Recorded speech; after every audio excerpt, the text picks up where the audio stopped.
अर्जुन को market Giri, my portfolio went down by 30 lakh rupees, 30 lakh से नीचे गया था इन वन डे। अगर मैं अपनी strategy completely wall street journal में भी पब्लिश कर दूं तो भी लोग ट्रेडिंग नहीं करते। ट्रेडिंग एक्चुअली स्किल का गेम है ही। तो इंडिया का स्टोरी इज ब्यूटिफुली सेट।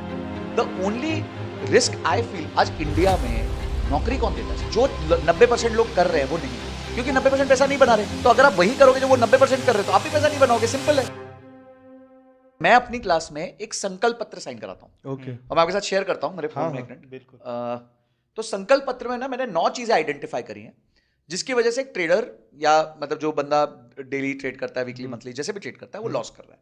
तो मैं वो आपके सामने वो 9 पॉइंट्स रखता हूँ और वो 9 पॉइंट्स हैं। तो इसमें मैं बताता हूँ। सबसे पहला पॉइंट है डिसिप्लिन। ओके तो उस पर मैंने एक स्टोरी दी है।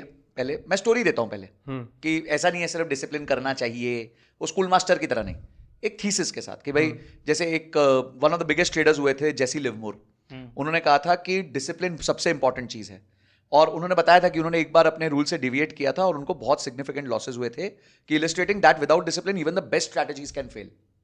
अब इतना बड़ा आदमी जब ये बात बोलता है तो आपको फील होता है कि यार मुझे भी करना चाहिए। फिर उसके बाद आता है therefore I will maintain discipline in my trading practices following all rules and strategies without deviation. ये वो साइन करेगा। तो उसको समझ आ गया इंपॉर्टेंस क्या है। किसी बड़े आदमी के साथ जब उसने डिसिप्लिन नहीं फॉलो किया तो क्या हुआ, तो अब उसका फेथ बढ़ जाएगा कि डिसिप्लिन इज इंपॉर्टेंट। सेकंड है स्ट्रिक्ट स्टॉप लॉस रूल्स। तो जैसे महाभारत में अभिमन्यु को चक्रव्यूह में घुसना आता था, बाहर नहीं निकलना आता था, जिस वजह से उसकी डेथ हो गई। इसी तरीके से अगर आपको भी स्ट्रैटेजी में घुसना आता है पर स्टॉप लॉस लेना नहीं आता तो आपके कैपिटल की डेथ हो जाएगी। जो आपने पैसा डाला उसकी डेथ हो जाएगी। Therefore I will always implement and honour strict stop loss rules to protect my capital. Purpose भी दे दिया, टू प्रोटेक्ट माय कैपिटल। तीसरा चीज है रिस्क मैनेजमेंट। तो रिस्क मैनेजमेंट में भी एक स्टोरी दे दी उसको और उसके बाद बोला कि therefore I will have a comprehensive risk management plan in place and will not expose myself to unnecessary risk. तो ये भी एक सब हो गया। चौथा पॉइंट हो गया अवॉइड ग्रीड। ठीक है, तो अवॉइड ग्रीड का वो हमने बड़ी सिंपल सी स्टोरी रखी है, वो सोने की मुर्गी वाली। सोने की, उससे प्यारी कोई कहानी है ही नहीं इस दुनिया में ग्रीड को लेके। तो therefore I will not let greed dictate my trading decisions and will focus on steady and consistent growth. पांचवा है बैक टेस्टिंग। बैक टेस्टिंग बहुत इंपॉर्टेंट है। एड सेकोटा करके बहुत बड़े ट्रेडर थे, उन्होंने इंपॉर्टेंस बताई थी कि बैक टेस्टिंग के बिना आपको कोई भी स्ट्रैटेजी को इंप्लीमेंट नहीं करना चाहिए। Therefore I will back test any new changes to my trading strategy before implementing them in live trading. क्या होता है कि जब आप स्ट्रैटेजी कर रहे होते हो तो उसको ऑप्टिमाइज करते रहते हो बीच बीच में कि चलो यार एक काम करते हैं, मैं स्टॉप लॉस को ऐसे करूंगा तो देखता हूं क्या है। तो मैं लोगों से पूछता हूं, मुझसे मत पूछो। मेरी क्लास में बोलता हूं मुझसे क्यों पूछ रहे हो, बैक टेस्ट करो। आपको लगता है कि स्टॉप लॉस मैं 3% का नहीं 5% का लेता हूं सर, मेरे को ज्यादा स्पेस मिल जाएगी, हो सकता है स्टॉप लॉस अभी 12 में से 4 बार लग रहा है, हो सकता है 12 में से 2 बार लगेगा। तो देख लो जी, आप बैक टेस्ट करके देख लो। मेरे से क्यों पूछ रहे हो, बैक टेस्ट करो, फिर मेरे साथ डिस्कस कर लो। फिर next test long term focus रखेंगे। फिर वॉरेन बुफे की स्टोरी दे दी। तो therefore I will aim to earn and grow my wealth over the long term avoiding the temptation of short term gains. सातवां पॉइंट है अवॉइड टिप्स एंड ग्रुप्स। तो tips and groups तो हमारे को अवॉइड ही करने हैं कि भाई वो टेलीग्राम पे मैं 10% डेली बना दूंगा, 10% डेली बना दूंगा, दुगना कर दूंगा, तिगना कर दूंगा, यूजलेस चीजें। 8th है continuous learning and trading journal. Trading journal maintain करना बहुत जरूरी है। आज मैंने क्या ट्रेड लिया, उसका क्या मूवमेंट हो रहा है, कहां गलती होगी, कौन से पॉइंट पे मेरे को चेक रखना है, तो वो सब मेंटेन करना जरूरी है। और लास्ट में है इमोशनल कंट्रोल। ठीक है, तो ये 9 पॉइंट्स है जो मुझे लगता है कि काफी वेल कवर्ड कर देते हैं जो भी एक व्यक्ति की ट्रेडिंग जर्नी होती है। तो उसमें ये 9 ही बड़ी गलतियां वो करता है। अब ये मैं क्यों साइन कराता हूं, उसका रीजन ये है कि देखो इंसान गलती करेगा, बिल्कुल करेगा, ये हो ही नहीं सकता कि इंसान गलती ना करे। पर जब वो गलती करेगा ना, then he will go back to his Sankalp Patra. मैं यही बोलता हूं, गलती हुई जरा संकल्प पत्र पे जाओ। अच्छा क्या गलती करी सर, वो स्टॉप लॉस नहीं लगाया, तो उसको सेल्फ रियलाइजेशन होने लगती है। अब वो सिस्टम को ब्लेम नहीं करेगा, मार्केट्स को ब्लेम नहीं करेगा, मुझे ब्लेम नहीं करेगा, वो अपने आप को इंप्रूव करेगा। देखो मैं आपको एक मजेदार बात बताता हूं। लोग कहते हैं ट्रेडिंग में 10% लोगों को पैसा बनता है, ये फैक्ट है, सेबी ने भी बताया। पर कोई ये नहीं बताता कि आज यूपीएससी में 16 लाख कैंडिडेट्स एग्जाम देते हैं जिसमें से 1056 लोगों का प्रीलिम्स क्लियर होता है। तो यानी कि हर चीज में टॉपर्स या पास आउट होने वालों की जो नंबर है, प्रपोर्शन है, वो बहुत कम रहेगा। Same as IIT, same as IIMs, कोई भी प्रीमियम, एम्स का तो और भी बुरा हाल है, मुश्किल से 50-60 सीटें हैं और प्लस कितने लोग मेडिकल के लिए अपियर करते हैं। अभी पीछे पूरा सर्कस देखा, तो मुश्किल हो गई, बहुत मुश्किल होगा। तो जब भी आज एलेंस है या फिर आकाश है, ये लोग 3-3 लाख बच्चे एडमिट करते हैं। उन 3 लाख बच्चों में से 100 बच्चों को आईआईटी मिलता होगा या 50 को मिलता होगा, तो बाकी रोते हैं क्या? नहीं रोते। क्यों? क्योंकि सिस्टम उनको सब कुछ देता है। अगर आपको दे रहा है अंकित तो आपको भी सृजन को भी दे रहा है, आपको डॉक्यूमेंट दे रहा है, उनको भी दे रहा है, आपको टेस्ट सीरीज दे रहा है, उनको भी दे रहा है, आपको अच्छा टीचर दे रहा है, उनको भी दे रहा है, आपको लेक्चर्स दे रहा है, उनको भी दे रहा है। तो जब सृजन का हो जाता है, अंकित का नहीं होता, तो अंकित बोलता है यार अपने में ही कोई गलती है, क्योंकि सृजन का तो हो गया, वो भी सेम ही मेरे बगल में बैठता था। तो जब आपका, और उसके बाद हम शेयरिंग बहुत करते हैं क्लास में कि भाई शेयरिंग में हमने बता किया कि तेरा कैसा रिजल्ट आया, तेरा क्या, तो लोगों को लगता है इसका आ गया, मेरा अभी नहीं आ पाया, संकल्प पत्र देख लिया, मिस्टेक आइडेंटिफाई हो गई, तो उसका लूप क्लियर हो जाता है कि ठीक है यार अपने को अब इंप्रूव करना है। तो ये मैं जानबूझ के करता हूं, क्योंकि ना ट्रेडिंग एक्चुअली स्किल का गेम है ही नहीं। स्किल तो बहुत आसान है। पॉल ट्यूडर जोन्स ने एक बहुत अच्छी बात बोली थी, उसने बोली थी कि अगर मैं अपनी strategy completely wall street journal में भी पब्लिश कर दूं तो भी लोग ट्रेडिंग नहीं कर पाएंगे, because they will lack discipline and persistence and risk management. ये 3 चीजें वो लैक करेंगे। तो यही थीसिस होती है। दूसरी चीज मैं एक बहुत इंपॉर्टेंट मानता हूं, आपको ना अपने पैसे को पर्पस देना बहुत जरूरी है। जैसे मेरी क्लास होती है तो मैं बंदे, अच्छा तू क्यों कमाना चाहता है पैसिव इनकम? सर मैं ना घर का रेंट फ्री करना चाहता हूं। तो उसने ना पैसे को एक पर्पस दे दिया। सर मैं ना अपने बच्चों की फीस भरना चाहता हूं, पैसे को पर्पस दे दिया। सर मैं इसी पैसे से ना SIP करना चाहता हूं लॉन्ग टर्म वेल्थ क्रिएशन के लिए, पैसे को पर्पस दे दिया। तो मैं ये भी इंश्योर करता हूं कि लोग पैसे को पर्पस दे। ये मैं क्यों बता रहा हूं? इसलिए बता रहा हूं कि लोगों को ये चीजें करनी चाहिए। जैसे मैनिफेस्टेशन कहते हैं, लॉ ऑफ अट्रैक्शन कहते हैं। आप अपने गोल्स लिखो कि इस पैसे का मैं करूंगा क्या, नहीं तो वो पैसा अनाथ हो जाएगा। और जब वो पैसा अनाथ हो जाएगा ना, तो आप उसके लिए केयर नहीं करोगे। अनाथ बच्चे की कोई केयर नहीं करता, वो भटकता रहेगा, वो भटकता रहता है, फिर आपका कैपिटल पूरा इरोड हो जाएगा। पर अगर आपने सिस्टम्स लगा लिए, संकल्प पत्र साइन कर लिया और एक पैसे को पर्पस दे दिया कि इस पैसे से भाई साहब मैं ये अचीव करूंगा, मेरे घर की बिजली का बिल क्लियर होगा, मेरे बच्चों की पढ़ाई का बिल क्लियर होगा, या मेरे EMI क्लियर होगी, या मैं नई गाड़ी खरीदने वाला हूं उसकी EMI या डाउन पेमेंट दे पाऊंगा। तो कोई एक चीज आपने उसको अटैच कर दी, कोई गोल अटैच कर दिया, पर्पस अटैच कर दिया, तो देयर इज लेस चांस कि आप उसके साथ मस्ती करोगे। लेस चांस, देखो 0 चांस तो मैं किसी चीज का नहीं होता। तो ये मैं चाहता हूं कि कोई भी बंदा ट्रेडर बन रहा हो, और आज आपके प्लेटफॉर्म पे हूं, तो मैं चाहूंगा कि अगर किसी को ये संकल्प पत्र चाहिए, ऐसा नहीं है कि it is private to me and my class, मैं चाहता हूं कि लोग अपने लिए संकल्प पत्र करें, तो I am ready to share it with everyone. अपन लिंक डाल देंगे नीचे, लिंक हम लोग पिन कमेंट में डाल देंगे। और आप लोगों की ड्यूटी है कि आप सबसे पहले तो कमेंट्स में बोलें कि मैं एक्सेप्ट करता हूं ये सारे 9 कंडीशंस। और इसी के साथ अगर आप सच में सीरियस हैं तो आप इंस्टाग्राम पे स्टोरी या रील कुछ बना के डालें खुद को ये पॉइंट्स रिपीट करते हुए, और हमें टैग करें, हम शेयर करेंगे, ताकि आपका कमिटमेंट हो जाएगा उस चीज पे। आपकी अकाउंटेबिलिटी हम सेट करेंगे। हाँ, हम आपको याद दिलाएंगे कि आपने तो देखिए यही तरीके हैं लॉसेस को मिनिमाइज करने का। तो आपका जो स्टेज 1 होता है एज अ ट्रेडर, आपको माइंडसेट पे वर्क करना है, लॉसेस को मिनिमाइज करना है, उसके बाद आप प्रॉफिट की जर्नी पे चालू करते हैं। ये हॉकी स्टिक है, थोड़ा नीचे जाएगी पहले, फिर ये ऊपर जाएगी, और ये जब ऊपर जाएगी ये आपके लिए कंसिस्टेंट इनकम देगी। इतनी ताकत है इसमें, मार्केट्स में बहुत ताकत है भाई, बहुत पैसा बन सकता है। बस आपको जो 90% लोग कर रहे हैं वो नहीं करना है, क्योंकि 90% पैसा नहीं बना रहे। तो अगर आप वही करोगे जो वो 90% कर रहे तो आप भी पैसा नहीं बनाओगे, सिंपल है। अगर ये सोच लिया ना तो बहुत सिंपल हो जाता है क्या करना है क्या नहीं करना। सर अमीर लोगों की लाइफ बहुत सिंपल है, वो यॉट पे घूम रहे हैं, मजे कर रहे हैं, टाइम पास कर रहे हैं, 6-6 महीने शादियां कर रहे हैं।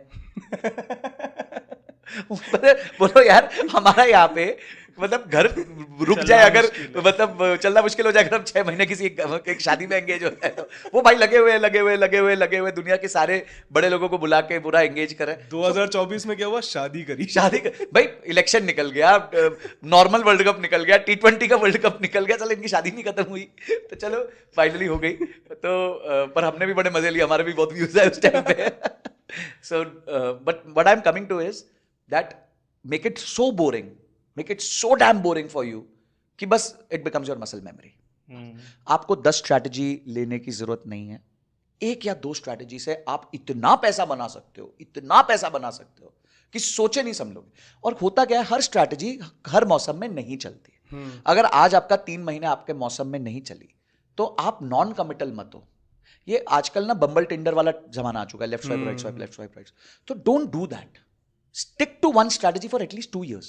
मैं आज 2 साल से टिका हुआ हूं, सेम स्ट्रैटेजी, कुछ और नहीं करता मैं, कुछ नहीं करता सृजन, एक ही स्ट्रैटेजी, बार बार इतना बोरिंग हो गया कि अब जब पोजीशन लेते 5 मिनट में पोजीशन लेके खत्म कर देता हूं। हाँ ठीक है, हो गया, नेक्स्ट। हाँ नेक्स्ट करो, हाँ भैया काम पे लगो यार, अलर्ट्स लगा दिए सर, अच्छा ठीक है इस पॉइंट पे स्टॉप लॉस लेना है, ओके सर अलर्ट लगा दिया, आएगा तो स्टॉप लॉस ले लेंगे, नहीं तो उस टाइम पे पोजीशन को इवैल्यूएट करके आगे बढ़ेंगे जिंदगी में, बस। हम लोग खुद पोजिशनल ट्रेडिंग करते हैं। ओके, हमारा सिंपल फॉर्मूला है, 2:45 पे पोर्टफोलियो खोलो, हाँ ठीक है ठीक है ठीक है ठीक है, बंद, काम पे काम पे लग जाओ।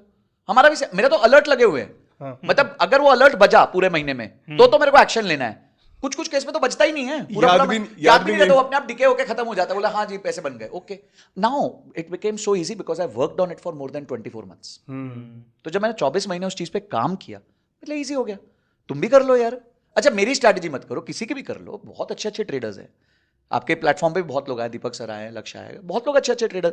जिसकी जमती है करो, पर फॉलो करो, 2 साल फॉलो करो, उसके बाद लगो काम पे। वो ब्रूसली वाली बात है, एक स्ट्रैटेजी पे मास्टरी बना ली ना, हाँ। तो आपको रिदम पकड़ में आ जाएगी, बिल्कुल। आपको फील होगी कि अभी सही चल रहा है कि नहीं चल रहा, सब आपको पकड़ में आएगा। वो आपकी मसल मेमोरी है, हाँ। इतना इंस्टिंक्ट गट कुछ भी कहते हो वो सब कुछ बन जाएगा। वो पीएनएल देख के भी कुछ फील नहीं होगा। नहीं बिल्कुल। आज आप देखो, मैं मतलब मैंने अगस्त या जुलाई का महीना, जुलाई था आई थिंक, हाँ जुलाई के महीने में 4.5 लाख का लॉस लिया है। ओके। तो कोई फर्क ही नहीं पड़ता, बोला हाँ ठीक है अगले महीने वापस 2.5 लाख रिकवर कर लिया, वापस कर लेंगे, 2 महीने में रिकवर, फिर से वापस profit. Part of the game, part of game हो चुका है। अब ये सब नंबर्स मैटर ही नहीं करते कि 2 लाख का। म्यूचुअल फंड्स में जिस दिन 4 जून को market Giri, my portfolio went down by 30 lakh rupees. 30 lakh से नीचे गया था इन 1 day, my personal mutual fund portfolio. बाकी मेरे परिवार का म्यूचुअल फंड पोर्टफोलियो तो अलग, पर फर्क ही नहीं, मतलब इतना इम्यूनिटी आ गई, इतनी इम्यूनिटी आ गई, क्योंकि पता है नॉलेज है, कन्विक्शन है।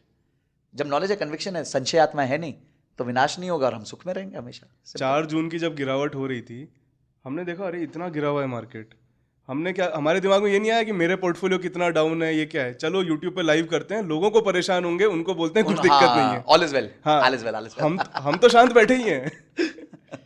नहीं, that is very good, that आप लोग जो लाइव करते हो ना बहुत अच्छा है, बहुत जबरदस्त है। अच्छा, म्यूचुअल फंड पे काफ़ी ज़्यादा बात की अपन ने। म्यूचुअल फंड के बारे में एक कहा जा रहा है, और ये चीज़ बार बार सुनने में आ रही है कि म्यूचुअल फंड में एक बबल बनता हुआ दिखाई दे रहा है। जिस तरह से लोग इन्वेस्ट कर रहे हैं और हर महीने जितना इन्फ्लो हमें आता हुआ दिखाई दे रहा है, एक ऐसा दिन आएगा जब वो बस्ट होता हुआ हमें दिखाई देगा, और जब रिडम्पशंस होना शुरू होंगे तो ये सब जो है मार्केट को लेकर हमें नीचे जाते हुए दिखाई देगा। तो इस बात को आप किस तरह से देखते हो, इसके ऊपर आपका टेक क्या है? देखिए, हम इन्वेस्ट करते हैं लॉन्ग टर्म के लिए, और एडम स्मिथ दुनिया के सबसे बड़े इकोनॉमिस्ट रहे हैं, उन्होंने वेल्थ ऑफ नेशंस बुक लिखी। वो कहते हैं in long term everyone is dead. ठीक है, तो एक्चुअली लॉन्ग टर्म इतना बड़ा होता है कि हम मर ही जाते हैं उसमें। ये बातें बिल्कुल मुझे लगता है कि इसकी कोई वैल्यू नहीं है, और वो इसलिए नहीं, मैं आपको समझाता हूँ। साइकिल ऑफ मनी समझते हैं। बिल्कुल। देश में जब इक्विटी मार्केट्स में ताकत आई, वो तब आई जब फॉरेन पैसा आया, मानते हैं। फटती थी हमारी, FIIs छोड़ के जाएंगे तो मार्केट क्रैश कर जाएगी। पहले तो आने के लिए हाँ, पहले आने के लिए हाथ जोड़े, पहले मना किया, फिर हाथ जोड़े कि भाई आ जाओ थोड़ा मार्केट्स को पिकअप करो, हमारी कंपनीज को सपोर्ट करो। फिर आए तो चले ना जाए, फिर अब आए तो चले ना जाए, ठीक है, जूते के नोक पे रखते थे। अब जाए तो भाड़ में जाए। अब ये वाला एटीट्यूड हो गया है, ठीक है। आजकल वीडियोस बनती है कि तुम जाओगे तो कोई नहीं सनम, हमारा तो 23,000 करोड़ का यहाँ पे वो है इन्फ्लो है महीने का, म्यूचुअल फंड इन्फ्लो है। Now let us look at what how many has travelled, इसको समझते हैं। FII से पैसा आया, वो गया किसको? कंपनीज को। कंपनीज बड़ी हुई, कंपनीज ने बहुत अच्छी ग्रोथ पाई, केपेक्स किया, इकोनॉमिक ग्रोथ करी, ठीक है। इकोनॉमिक ग्रोथ करी तो उसका जॉब मार्केट पे इंपैक्ट आया, लोगों के पास पैसा आया, लोगों की डिस्पोजेबल इनकम बढ़ी। सेबी एम्फी ने खतरनाक एजुकेशन डाली, सो म्यूचुअल फंड सही है, म्यूचुअल फंड सही है। Mutual fund portfolios have more than 5 times in last 5-6 years। लोगों ने बहुत इन्वेस्टमेंट करनी चालू की। जो कलेक्शन 10,000 करोड़ से नीचे हुआ करती थी 2019 से पहले, आज 23,000 करोड़ महीने की है। हर महीने 5 से 7% उसकी मंथ ऑन मंथ ग्रोथ हो रही है। तो अब जो म्यूचुअल फंड का पैसा आ रहा है ना, वो जो डोमेस्टिक पैसा आ रहा है, वो कहाँ जा रहा है? वो जा रहा है FIIs का स्टेक खरीदने में। मेरे पास पेटीएम, FKC FII के पास पेटीएम है। अभी आया पीछे कि वो आई थिंक एंट ने या फिर इन्हीं के फंड ने, वॉरेन बफे के फंड ने पेटीएम से एग्जिट ले लिया। तो वो पैसा किसने दिया? किसी म्यूचुअल फंड ने तो दिया, किसी डोमेस्टिक म्यूचुअल फंड ने दिया। तो अब क्या हुआ? FII के पास पैसा वापस आ गया, और FII पैसा रखता नहीं है। अब FII अगले सेट ऑफ प्रमोटर्स ढूंढ रहा है जिनको वो पैसा देगा। ये पैसा घूम के वापस इंडिया में ही आएगा। नेक्स्ट ग्रोथ स्टोरी, नेक्स्ट, हाँ, अब ये नेक्स्ट ग्रोथ स्टोरी होगी। तो उसने चीज को 100 रुपए में पकड़ा, 400 में बेचा, 400 में बेचा हम भारतीयों को, ठीक है, और अब वो अगली बेट पकड़ रहा है जो 100 रुपए की है। और इसको आप समझ लो कि इंडिया की ग्रोथ स्टोरी क्यों सॉलिड है। वो इसलिए सॉलिड है कि आज हमारी 6,500 के आसपास लिस्टेड कंपनीज है, ठीक है, और हमारे यहाँ 6.5 crore small and medium enterprise है, 6.5 करोड़, और लिस्टेड कंपनी कितनी है? 6,500। अगर ये नंबर अगले 10 साल में डबल भी होता है तो यानी कि साल का सिर्फ 600 लिस्टिंग हुई ना, 600 लिस्टिंग मतलब महीने की कितनी लिस्टिंग हुई? 50 लिस्टिंग हुई।